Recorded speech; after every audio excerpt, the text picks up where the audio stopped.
नमस्कार, मैं हूं मुकेश झा और आप सुन रहे हैं दिल से दिल तक, जहां शब्द जज्बात बनते हैं। आज दिल से दिल तक में आपके बीच एक मार्मिक घटना की चर्चा करूंगा। यह घटना है यशोधरा की, एक महिला की, एक विदुषी महिला की, जो एक महानतम कार्य की उसकी। एक पत्नी का सबसे बड़ा दुख क्या होता है? जब उसका पति उसे बताए बिना हमेशा के लिए छोड़ जाए। आखिर कौन सी दुख होती है? आज इसी दुख पे हम लोग बात करेंगे। यह कहानी है यशोधरा की, एक ऐसी स्त्री जिसने प्रेम भी किया और त्याग भी। यह यशोधरा कोई आम महिला नहीं है। यह सिद्धार्थ, जिसे हम लोग गौतम बुद्ध, भगवान बुद्ध के नाम से जानते हैं, जिन्होंने संसार को दुखों से मुक्ति के लिए अपना जीवन समर्पित किया।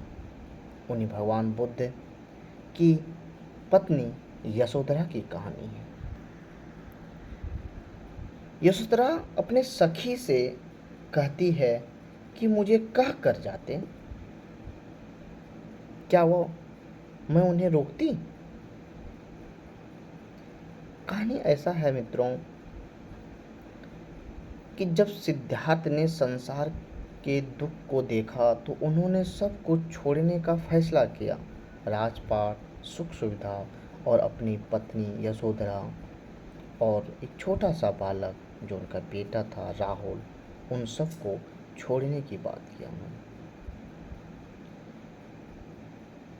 जब गौतम बुद्ध ने महल, अपनी पत्नी, अपने पुत्र सबको छोड़कर वन में जा रहे थे तो उन्होंने किसी को बताया नहीं। रात के अंधेरे में अकेले चले गए। यशोधरा का जीवन वहीं से बदल गया और यशोधरा इस बात को अपने सखियों तक, अपनी दर्द, अपनी वेदना को सखियों से बात करते हुए बताती है। वे अकेले रह जाती है, पति का वियोग सहती है, बेटे राहुल की परवरिश खुद करती है, लेकिन कभी शिकायत नहीं करती। यशोधरा का सबसे बड़ा दर्द यह नहीं था कि सिद्धार्थ चले गए, बल्कि यह था कि उन्होंने जाते समय बताया भी नहीं। फिर भी यशोधरा उनका सम्मान करती है और कहती है, अगर बताते तो क्या मैं रोकती? इस काव्य में और इसी बात को काव्य के रूप में राष्ट्र कवि मैथिली शरण गुप्त ने यशोधरा को आधार बना के यशोधरा काव्य लिख दिया। उन्होंने उसी प्रकार जैसे लक्ष्मण की पत्नी ने जो वियोग सहा, और हमारा काव्य या साहित्य उस वियोग को ज़्यादा उद्घाटित नहीं करता, ज़्यादा चर्चा नहीं करती उस पर।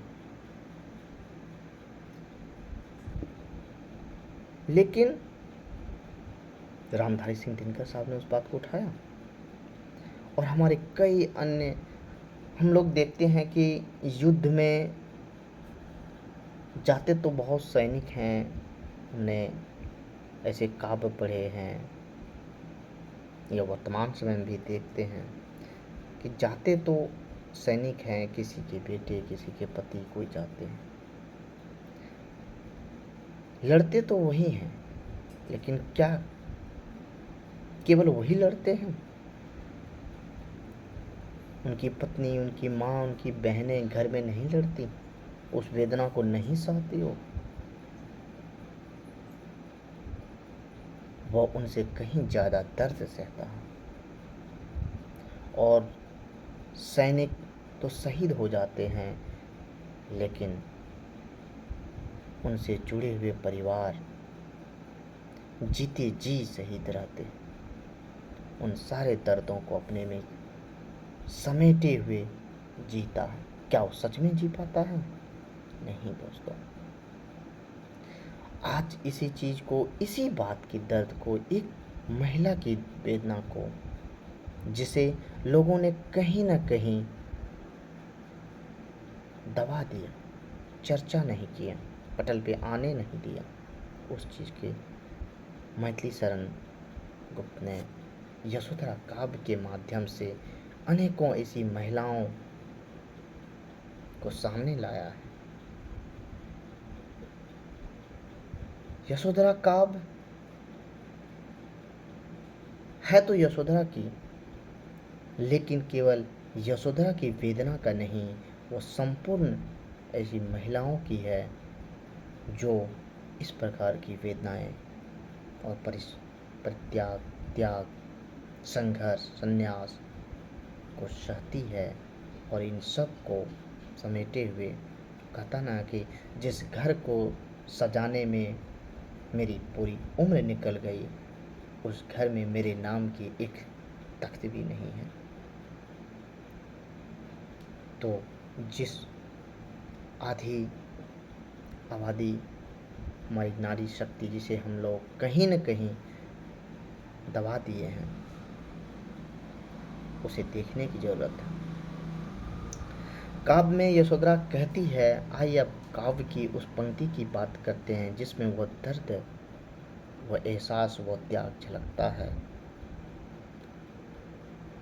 सखी वे मुझसे कह कर जाते, सखी वे मुझसे कह कर जाते, कहते तो क्या मुझको वे अपने पथ की बाधा ही पाते। सखी वे मुझको कह कर जाते, कहते तो क्या मुझको वे अपने पथ की बाधा ही पाते। मुझको बहुत उन्होंने माना, फिर भी क्या पूरा पहचाना। मुझको बहुत उन्होंने माना, फिर भी क्या पूरा पहचाना।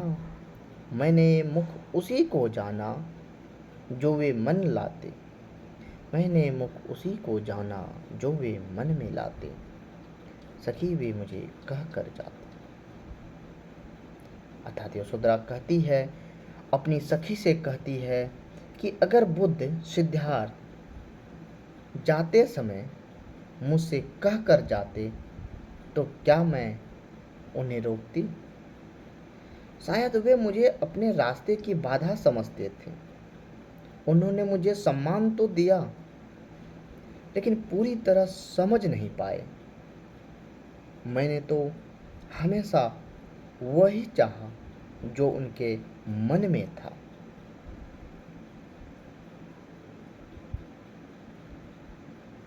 दोस्तों, इस काव्य में नारी के त्याग, प्रेम और आत्मसम्मान को बहुत सुंदर तरीके से दिखाया गया है। इसका आपने ये कहीं पढ़ने का मन करे तो पढ़ें, नहीं तो इस जो मैं अभी आपको थोड़ी से कुछ ही मिनटों में जो मैंने आपको बताया, इससे आप ऐसी महिलाओं, ऐसी नारियों, अपनी पत्नी, अपनी बेटी, बहू, इसके बारे में सोच सकते हैं कि क्या एक पत्नी का सबसे बड़ा दुख क्या होता है।